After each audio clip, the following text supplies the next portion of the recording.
Պարոն վարչապետ, Սարգսյանի եւ Ռոբերտ Քոչարյանի հայտարարություններից հետո դուք ի պատասխան դրան տեղեկացրեցիք, որ բանակցային փաստաթղթերը մինչև տարվերջ կհրապարակվեն։ Սերժ Սարգսյանը սա որակեց խոստում, որը կարողացան կորզել ձեզանից, ինչպես կարծեքանք եք դրան, ինչ բացահայտումներ կլինեն այդ փաստաթղթի հրապարակումներից, եւ երկրորդ հարցը ներողություն եմ խնդրում, դուք ձեր էջում հրապարակեցիք ռոբոտ գրպից գրելով, որ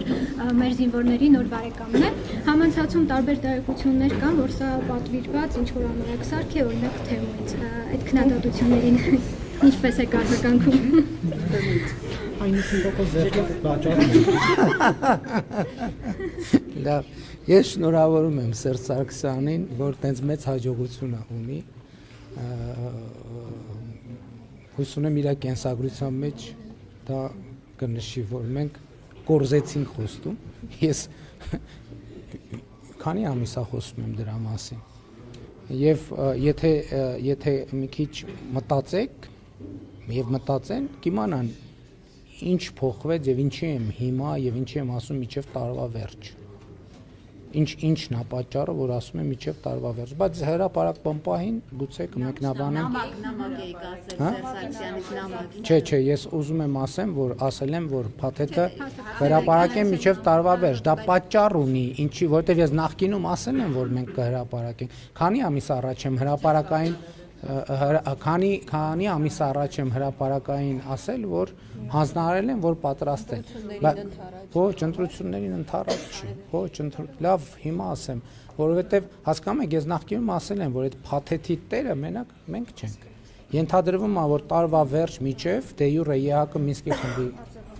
խումբը կլուծարվի եւ այդտեղ այդ բարոյական եւ քաղաքական արգելքը կվերանա, այսինքն այդ սուբյեկտը չի լինի եւ մենք ազատ կլինենք այդ թղթերը հրապարակել։ Իսկ Սերժ Սարգսյանի, այո, Սերժ Սարգսյանի նամակը հիմա ես հանձնարարել եմ գաղտնազերծման գործընթացը տեղի ունենում, չէ, ինչի ուղղված։ Այլ երկրի ղեկավարի ուղղված։ Ես այդ նամակի մասին Ես այդ նամակի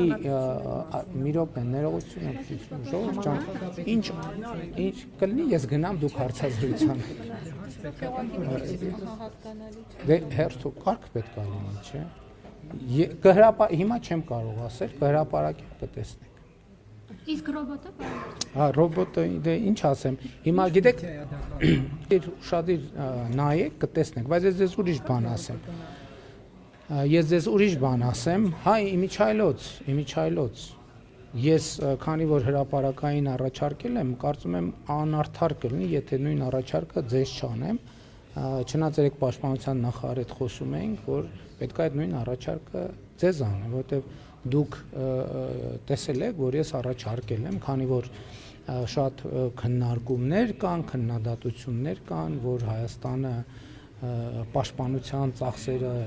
բան անում, կրճատում է, Հայաստանը զինաթափել է բանակը, էս արել են արել, ես լրագրողներին առաջարկում եմ, առանց տեսախցիկների, առանց բանի, հա, նույնիսկ առանց գրիչների, եթե պայմանավորում ենք, որ ինֆորմացիան կոնֆիդենցիալ է, առանց հեռախոսների եւ եթե որևէ մեկը ստանձնի ցուցակ ձևավորի են լրագրողների, ովքեր պատրաստ են նաեւ հետագայում որևէ կոնֆիդենցիալության կանոնները պահել, ես ձեզ պատրաստ եմ տանել եւ մոտիկից ծանոթացնել եւ շների հետ, եւ կատուների հետ, եւ մնացած բոլոր հնարավոր միջոցների հետ, եւ դուք այդ հարցի պատասխանը անձամբ կտեսնեք, այդ բոլոր քննադատությունները հիմք ունեն, թե հիմք չունեն։ Ես իմիջայլոց, երբ որ նախկին 3 ղեկավարներին գրավոր այդ առաջարկը արել էի, վերջում մի նախադասություն էի գրել, այդ նախադասության տակ բովանդակություն կա։ Ինչ վերաբերում է ձեր հարցին կոնկրետ, գիտեք, հիմա օրինակ վաճառքում կան խանութում երևի, բայց վաճառքում կան, նայում ես Կալաշնիկովի ավտոմատը։ Բայց ինքը որսորդական զենք է, այսինքն ինքը ակոսափող զենք չի, որսորդական զենք է ազատ վաճառքում գտնվող։ Երբ որ հիմա մենք դա դնենք, նույն տրամաբանությամբ, եթե ես դնեի Կալաշնիկովի ավտոմատի նկար, որ մենք ձեռք ենք բերել, ինչ-որ մեկը կարող էր որսորդական խանութում ազատ վաճառքի մեջ, ընդ որում քանի տոկոս էր զեղչը, զեղչով այդ նկարը դնել, ասել դե տեսեք այդ։ Դե